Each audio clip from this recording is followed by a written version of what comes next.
But excuse me, y'all, if I seem a little disheveled, but you know, I just got up out the shower because somebody else's man just got up out of me. And that is so unlike a Southern Belle like the ones that we about to talk about. And that is Miss Belle Collector from last night. This is season 1, episode 4, Bad Brunch Behavior. So the episode starts off with Tambra meeting with her friend Rona, who is the manager for the local Fox News station, for some advice. She wants to start doing national TV shows, and she figures the best way for her to start doing that is she's going to have to leave Jackson. She talks about the conversation she had with her parents, and Roma, excuse me, y'all, gives her some great advice. Ramona told her straight up, listen, the same slump you was in, I was in. And I didn't have kids. And while I don't regret my decision from a career standpoint, I do regret it from a generational standpoint because I don't have children. And I feel like if you don't want kids, there's really nothing wrong with that. But I also feel like if you do want kids and you're of a certain age bracket, you need to stop playing and get the show on the road. So Tambra, I don't know what you're going to do. Tambra, I'm going to tell you this. The whole you want to have family storyline is old, is weak, is tired, is delayed, and it's through. I need to see something else from you, sis. I need to see something else from you, sis. I need to see you working. I need to see you doing more hosting gigs. I need to see you trying to plan something with Diana and them damn dolls around there. Like, I'm going to need to see you do something other than we seeing you in passing. When we do see you, you talking about the same shit. You know, like, I mean, this date was cool that you went on, but can you count it that? I'm skipping. We'll get to that in a minute. So Letitia meets with the councilman, the appraiser, and the city of Jackson contractor for the building that she wants to buy. The contractor tells her that the building is not for sale because it's an historic building, but it is for lease. The appraiser says that because it's an historic property, renovation costs will be anywhere from $900K to $1.5 million, with some added additional costs. And you know, she was taken aback by that. She was like, $2 million. Child, police. To let the gossip folk tell it, I ain't even got $200,000 in my account, let alone 1.5 million going on up to 2 million, the extra added cost. So that's why she's so damn set on having all of these other ladies be a part of that, because everybody else claimed that they got money, they got stature, they got this, that they got that. Well, girl, what y'all doing with y'all money? Nothing. So I'm gonna give y'all something to do with y'all money. I get it, Letitia, because Letitia, everybody really wants to know what the fuck is it that you do. So, you know, if you're able to squeeze and squoze 2 million out of these hoes, I'm not mad at you for doing this, sis, and I hope you put it to good use. So Maurice and Jerez go to see Dr. Chandler. And Marie plays the recording for the doctor so that Jerez doesn't have to repeat it. Jerez says that he's still going to school, so he doesn't understand why the hell she's so damn mad. Marie tells him about how blessed he is to have a mom like her because her mom wasn't there for her. You know what, Marie, when you said that put all of this into perspective for me. And that's why I'm not here for you doing what the fuck you doing with your son. And I'm more than sure a lot of people and a lot of parents are going to disagree with me. I don't give a fuck. This is my channel.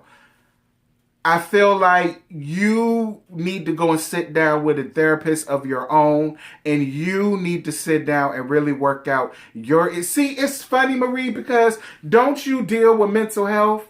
So it would seem to me, I mean, listen, if it is real and you do what you say you do and you is who you say you is, it would seem to me that this isn't anything that anybody should have to tell you. But fine, since you did it and it's for the sake of the show and the review, we're going ahead and talk about it. But this also lends itself to what the hell that damn man said about you down his truck. I just feel like you really need to go and sit down with another therapist and get over your little childhood traumas, because what you're doing is, because I didn't have the mom that I am to you, and I'm being that mom to you, I have sole right to be all up in your business. And at the end of the day, I do agree. Whatever you take care of, you should be able to control. I get all of that. But what good is it when you're trying to raise strong, independent black men and women, not just men, black men and women? What good is it to stifle them and stifle their growth by constantly having a hand in everything and every aspect of their life, even as an adult? Even as an adult, you still want him to be sucking on your titties when you got grandchildren that could be sucking on them hoes. He need to be off closer so he could be there for his children, but he still needs to be off getting the college experience and doing what he needs to do and learn. Because, see, this is what college is supposed to teach young adults how to survive out there in the world on their own. College is a start. Hence why they have dorm rooms. You're away from home. You don't have mommy and daddy there to protect you. You don't have them here to wake you up in the morning, to cook for you, to clean for you, to make sure your stuff is straight, to make sure your homework is in. That's not what the professors are there for. And every now and again, you're one or two professors that don't mind helping you on the back end, but majority of them there, hell no. Their thing is you're a grown-ass adult. I'm not here to call you, baby, you, none of that. I'm just here to teach you what you need to do. After that, you getting the fuck out of my classroom and go do whatever the hell it is that you're going to do. You know what I mean? That's what college is for. Let him go to Jackson State. There's nothing wrong with Jackson State. Let him live in the dorm room. Let him take care of himself. He needs to be there for his kids, of course. First of all, I don't even think he needs to play basketball. That nigga need a job. Go to school. You know what I'm saying? Go to the library, get your homework done, stuff like that. But then after that, your free time, 5-6 hours of that need to be down to somebody's job so that you can earn your own money and you can earn your own keep and you can start to take care of your own kid. That's just, I ain't mean to go on a tangent, y'all. I really didn't, and it's going far beyond the review. But for me, it's just like, I see what Marie is doing, and while I have sympathy for her because of what she went through, at the end of the day, stop dangling that around your son's head like a carrot. And because of what I went through and I'm doing all of this for you, you need to go in the direction I want you to go. That's not how this works. That's not how any of this works. Dr. Chandler tells Marie that she bet not record another thing. That whenever they have conflict, she could just call. And I agree. You sitting up there recording the phone calls, ain't nobody got no time for that. That's some real Secret Service, NCIS, First 48 type of bull crap, and ain't nobody got no time for that, girl. So Latrice is skipping Letitia's second brunch because she invited Marie, and she doesn't have time for any more drama. Again, I don't blame Latrice.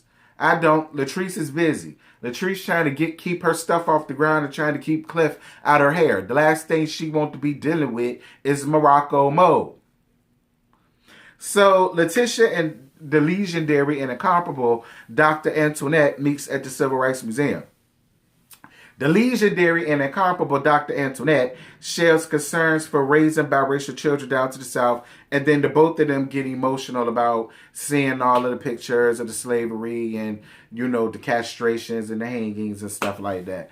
I'm glad that y'all was able to connect on some type of level, even if it's this type of level, which is an important level to be on. I was all here for it. It was very symbolic of what the brunch turned out being. But I'm going to say this. Legendary, incomparable Miss Dr. Antoinette, you confusing me because you don't mind laying down taking a white peen, and you don't mind being married to the white man, and you don't mind what comes with being married to the white man, but then you want to turn around and come back on your black side and say, but oh, I hate it because y'all have done this to us, and y'all have done that to us, and y'all did that to us, and y'all made us do this for y'all, and it makes me so angry, and it makes me so upset, and it makes me want to pull my hair. Like, and I'm not trying to insinuate anything, but it's just like, I hear you, but then I don't.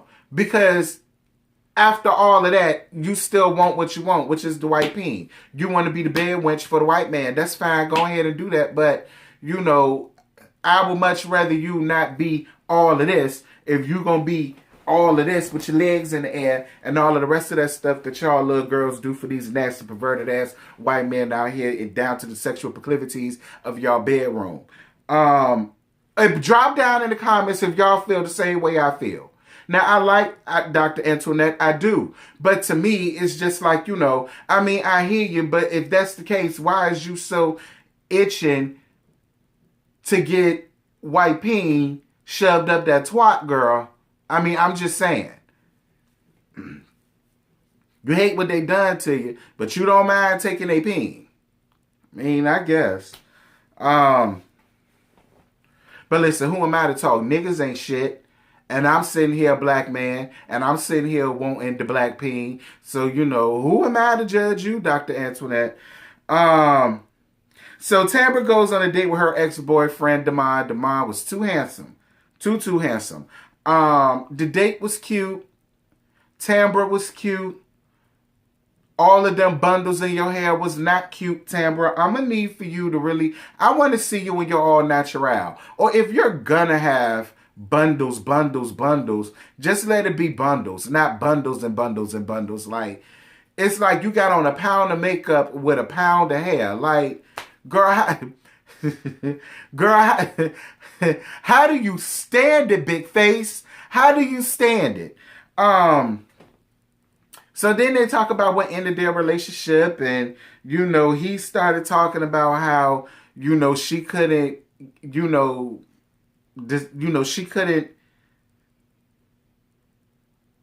she didn't know what it was that he said.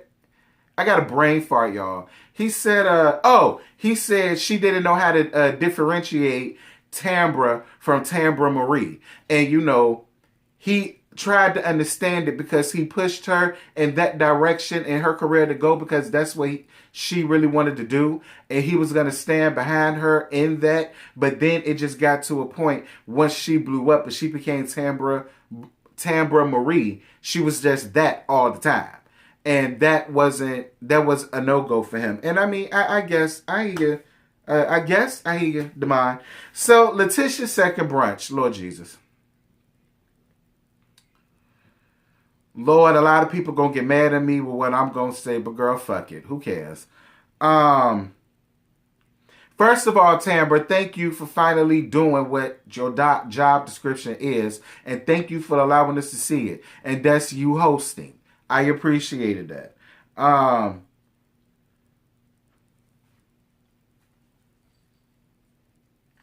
Y'all know I'm laughing, right? Y'all know what a laughter means.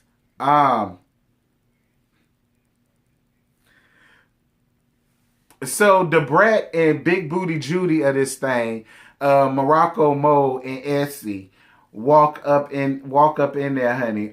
Essie, I love you down. I really do. And I appreciate you for reaching out to me, sis. You know it's all jokes and gags over here. But Essie, listen. Maybe next time wear something with like some straps. Or, maybe a shawl, one of these things, across them big brolic, big Robin Dixon.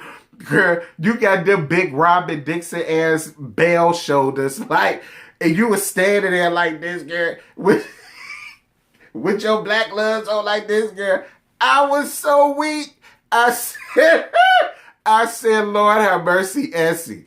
Girl, you just itching to get roasted and gagged. But I'm not going to do that. I ain't going to give you too much, Essie. So Marie throws shade at the legendary and incomparable Miss Dr. Antoinette when she tries to hug her. Now, I'm going to tell you this. Y'all know I don't see it for Morocco Mo, and I don't see it for her attitude. But I see it for the attitude when it needs to be had. Like, I was kind of with Marie on that. It's like, oh, now you want to hug me? Because the last time when you with your friend, you want all the smoke. But now that your little sidekick ain't around, now you want to be all friendly, huggy, and buddy. And don't get me wrong. I get it. Antoinette and Letitia had a come to Jesus moment. They decided to let bygones be bygones, start anew. She's coming into this thing with a new attitude, Patti LaBelle. And, she's like, fine. Slate clean, What's good, sis? I'm going to give you hugs. I get it. I get it. But my whole thing, though, if you're going to start being a bitch at the beginning, you need to see that bitch on through and be a bitch to the end. That's the way I look at it. I say what you want, but that's just the way I see it. If I'm going to be a bitch at the beginning, I'm going to see it through and be a bitch at the end. I just am. So racism and colorism comes up. Kaylon gets upset and she leaves. And then Marie and Essie get into it with Kaylon. And that was basically the end of the episode. Listen, this is how I feel. And I don't want no arguments from none of y'all about it. And don't at me in any damn thing. I understood both sides and both of y'all hoes are wrong.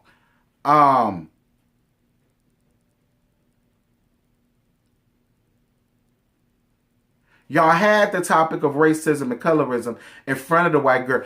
First of all, let's start here at the beginning. You gonna have them chant a quote or whatever, and you're gonna and start it off with "I'm a strong black woman," and you want Whitefish to say that? That was number one. Number two, y'all ran down her people on colorism and racism, and all being true. I don't believe Kaylon is a racist by any means necessary. And I do believe her feelings were genuine and her feelings were real when she got upset because her feelings were hurt. Like, she didn't want to feel like, y'all talking all of this about white people. I'm the only dumb white person to even agree to come to something like this with my dumb ass. Then let's start there too.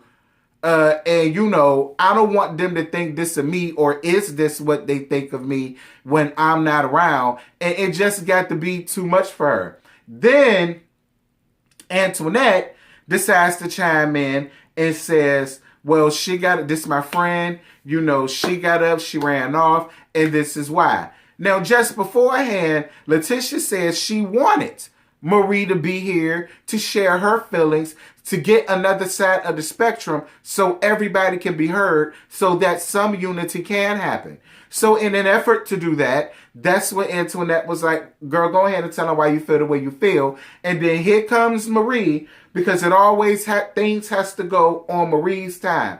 Marie, this is the thing. I'm not mad at you for what you said, because you was absolutely right. This is about Letitia. But Letitia did not mind the conversation. It's Letitia's event. And if anybody should have stopped that, it should have been Letitia and not you. And at the same time, Kaylon, you already a rich white woman living in a rich white world. So you already know how this goes. You should have never engaged back with her. That's where you went wrong at. Two wrongs don't make a right. And then, Marie, another thing that you did that I didn't like was trying to insinuate that she was trying to be racist when you said something smart to her, and then she told you, okay, so come here then. You knew she meant that as, oh, you want all the smoke? Girl, I ain't scared of you. I know how to call 911. I know how to provoke you and make you hit me first, so then I could go on ahead and lock you up, and I could use my rich white woman tears to get me all out, even though I provoked you. So if you want that, girl, come here. And you know that's exactly what she meant by that. You just wanted to be a bitch, and I'm like, that's the way I see it. I don't give a damn how none of y'all feel about it. I don't care. I'm letting y'all know that right now. So don't at me and none of y'all comments. Leave a little tatted through comments down there and I see it. And if I decide it's worth a like or a heart, I'll do it. But don't at me or nothing. That's just how I see the situation. Both of them were wrong. Both of them should have had more kufa. And Essie, listen. Morocco Mode don't need your help. She don't. I'm not understanding why every time somebody gets into it with Marie, you feel like you just have to jump up and defend her. Nah, stay up out of that, sis. It had nothing to do with you. For real. I'm so sick and tired of every time I see you and somebody gets into it with her, you want to go and jump in it. Girl, she don't need no A-man corner. She's a bitch. She don't need no A-man corner. She don't need you to hype her up. She don't need no hype man. She don't need no Flavor Flavs. She don't need y'all. Girl, stay out of it. But yeah, that's all I got. I ain't got no more to gig. Y'all jump down in the comments. Y'all let me know what y'all thought about last night's episode. Last night's episode was decent. It really was. Last night's episode was real decent. So yeah, I hope y'all enjoy this. I'm gonna see y'all later tonight for Love and Marriage Huntsville. Or if I don't do it tonight, it'll be tomorrow in the afternoon sometime. But either way, y'all gonna get it. Love ya. Bye. What you're giving, that's how we live it. Don't be mad at the system, it's simply how we've existed. I hear a lot of people talking like they politicians and choose to be an accountant because it's safe in a business.